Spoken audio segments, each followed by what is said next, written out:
Hey boys, it's HarmNone. Today we're going to be going over the top 10 HSW cars in Grand Theft Auto Online. In this list I decided to go with cars from different categories, sports classic, muscle, SUVs, supercars. I wanted to spread it out, I just didn't want to do the 10 fastest HSW cars, so things like handling are going to be factored in here, top speed is going to be factored in, acceleration, handling, all of that stuff is going to be factored in. Also being factored in though is Imani Tech and other good features that some HSW cars have at their disposal. Leave a like if you enjoyed the video, dislike if you don't, consider subscribing if you guys are new, and let's go ahead and get started with number 10. And at number 10, it felt right to start off with the Pfister Astron Custom for $1,720,000 for the initial purchase price and an additional $395,000 for the initial HSW upgrade. This is easily the best SUV in the game once HSW is applied, and honestly, it's not even close. The only vehicle that can even hold a candle to the Astron Custom is the Pegassi Toros, and with a top speed of 136 miles per hour, it's crazy fast for something this big and heavy, and somehow it still manages to corner relatively well. It's got really strong acceleration and launches thanks to all-wheel drive, and it feels surprisingly planted for an SUV. If you want something practical that can still move fast, the Astron Custom is a solid all-rounder. Moving on to number 9, we have the classy Tampa GT for $1,380,000 plus an additional $1,400,000 for the HSW upgrade. This is probably the most underrated car on this list, despite being brand new to the game. The Tampa GT just doesn't get much love, but once you put HSW on it, it turns into an absolute sleeper. It has a top speed of 166 miles per hour, making it the third fastest vehicle in the entire game top speed wise, and it also makes it faster than some of the biggest names in the entire game. Now, because it's a muscle car, you already know the power is going to be something to get used to, but in all honesty, it's a lot easier to drive than I expected. Don't get me wrong though, you will be spinning wheels all day long while you're driving this car, but it's not that bad. The customization is decent, but not amazing by any means. But if you're into raw power and just want something that looks aggressive and performs even better, the Tampa GT is a great pick. Definitely one of the bigger surprises in the HSW lineup. At number 8, we have the Panaud La Carousse for $1,990,000 plus $818,000 for the initial HSW upgrade. The La Carousse is a super smooth and surprisingly capable HSW car. Its top speed is only 142.5 miles per hour, which doesn't exactly put it at the top of the charts, but the way it handles more than makes up for it.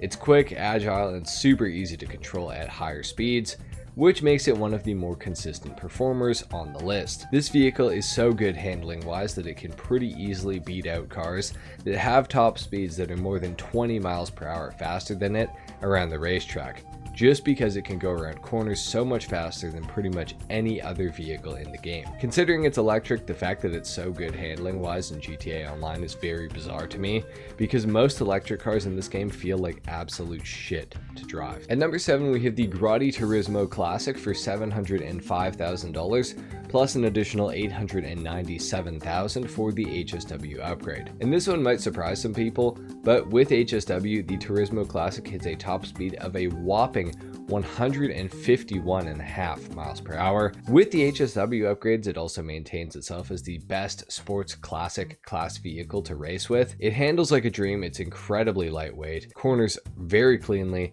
and it just feels great to drive. For a sports classic class car, it punches way above its weight. And for players who love racing and driving in general, this is one of the most fun HSW cars you can get.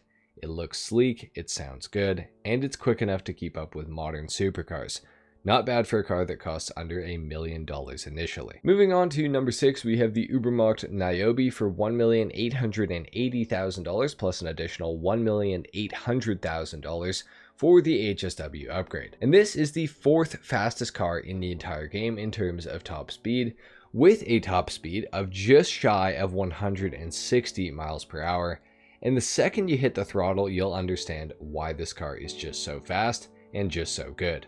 The Niobe just takes off. The acceleration is brutal, and thanks to the all-wheel drive, the launch is rapid. It has a really healthy balance of straight line speed and acceleration matched with good handling, albeit the handling on the Niobe isn't exactly my personal favorite, but it's still very good, and for most people it will be an absolutely awesome car to drive. Moving on to number 5, we have the Bravado Buffalo EVX for $2,140,000 plus an additional $1,415,000 for the HSW upgrade, and this car checks a lot of boxes. The Buffalo EVX has a top speed just shy of 145 miles per hour, which puts it right up there with some of the faster HSW cars, but it also brings something that a lot of other cars don't, which is Imani tech. That means you can equip a missile lock-on jammer or remote control device on this vehicle, giving you some real protection, while also keeping the performance of the vehicle front and center. It can also be equipped with the armor plating and oil slick proximity mine dropper upgrades through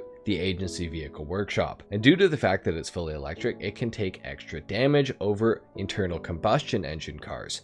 So it can take 12 RPGs instead of 4, like most Imani tech cars with the armor plating applied, as well as the usual 12 homing missiles. Like I mentioned, it's electric, so the acceleration is going to be super smooth on this, and it does handle pretty well for a heavy electric muscle car. Now the styling is a bit boring, but it still looks aggressive enough to stand out.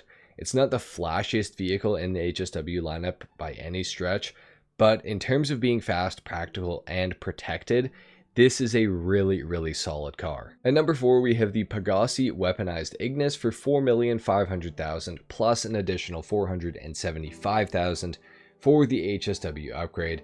And this is the only HSW car on this list or in the game that brings any real offensive capability with it wherever it goes.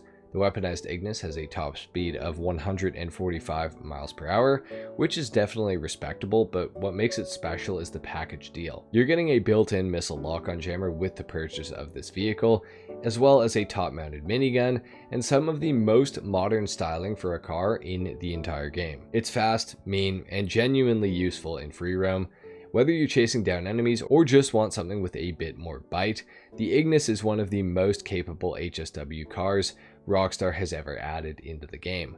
It's arguably top 2 in the game in terms of handling for an HSW car in my opinion, but unfortunately it is a little bit on the expensive side, but I would say it is well worth it. Something important to note though about this vehicle is that it cannot be used in time trials due to it being a weaponized vehicle, which is a pretty massive drawback, especially for how much this vehicle costs. At number 3, we have the Nagasaki Hakuchu Drag for $976,000 plus $1,450,000 for the HSW upgrade, and this is hands down the best motorcycle in the game, thanks to HSW, and it is easily one of the fastest land vehicles in all of GTA Online. With the HSW upgrade, the Hakuchu Drag hits a top speed of 157.5 miles per hour, and it absolutely shreds through traffic. It's very nimble, launches very well for a bike, and somehow manages to stay stable even when you're pushing it to the limits. The biggest trade-off though with this bike, of course, with any bike, is protection.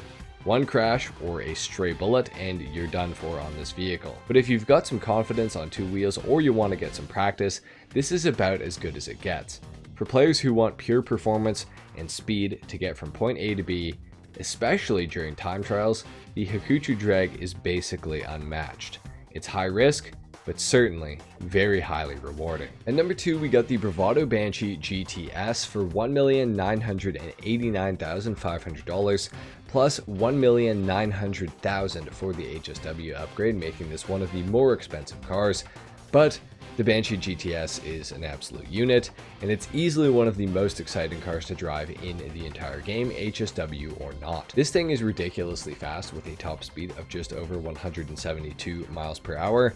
It's currently sitting as the fastest car in GTA Online, but what makes the Banshee GTS so special isn't just the speed, it's the way it drives. It's super lightweight, insanely responsive, and has one of the best handling profiles of any HSW car, especially one that's this fast and rear wheel drive. You can dart through traffic, swing it through corners, and actually feel in control at those higher speeds. which isn't something you can say for a lot of the faster cars in the game with the same makeup as the Banshee. Whether you're on the streets or in a stunt race, this car will get you where you need to go, and it'll get you there fast. Customization for this thing is solid. It's not the most extensive customization we've ever seen in GTA Online, but there's enough to give it a clean or aggressive look depending on your preference. Honestly, being based heavily off of the Dodge Viper in real life means you don't really need to do too much to the car in game, because it's already incredible looking. A great feature of this car is that it has the missile lock-on jammer available for it, but sadly no other Imani Tech features like the armor plating or oil slick proximity mines are available, but that's okay because performance is king with the Banshee GTS. Now we have two honorable mentions that we're going to talk about, and the first being the Karin S95 for $1,995,000 plus $525,000 or free, depending on if you're a returning player or not. Now, I didn't quite feel like this one belonged in the actual top 10, but it absolutely deserves an honorable mention. The Karin S95 was the very first HSW vehicle introduced into GTA Online with expanded and enhanced, as it was once known, and for a lot of players it was their first taste of just how crazy How Special Works upgrades can be.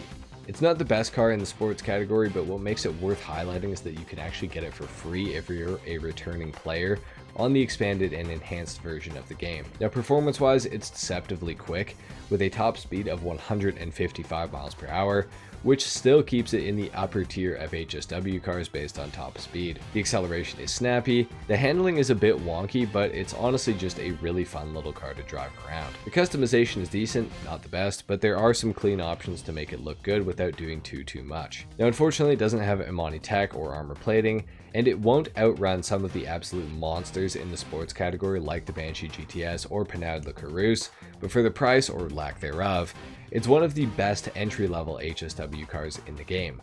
Whether you're a new gen player just getting started or someone looking for a solid HSW option that won't break the bank, the S95 is still holding its own years after release. For the second honorable mention, we have the Principe Devastate for $1,795,000 plus $1,110,000 for the HSW upgrade. The Devastate is one of those cars that almost made the top 10, and depending on what you're looking for, it still might deserve a spot. With the HSW upgrade installed, this thing is kind of a rocket. It has a top speed of just under 152 miles per hour, and it feels every bit as fast, especially on long straightaways. It's low, it's wide, and certainly it is long. It does a good job of staying planted, and when you're going full throttle, it feels pretty much glued to the road. Now the reason I've left it as an honorable mention though, is because it's not the most practical vehicle in the game.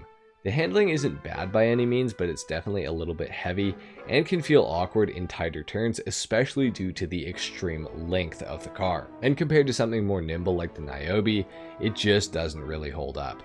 The customization also kind of sucks too. It's a cool concept for a vehicle, just in reality it doesn't quite hold up. But at number 1 we have the Grotti Stinger TT for $2,380,000 plus an additional $1,440,000 for HSW.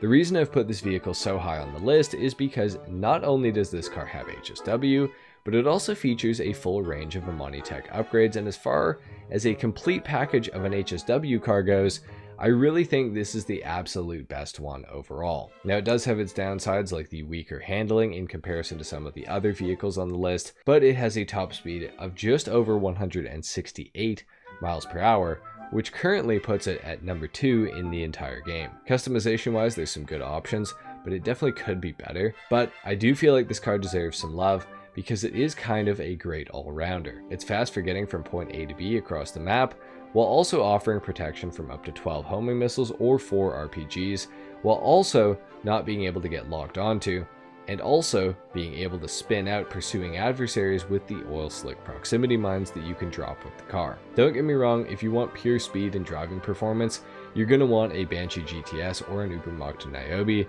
but this is the best overall HSW car in the entire game, at least in my opinion. Let me know what you thought of my list in the comment section down below.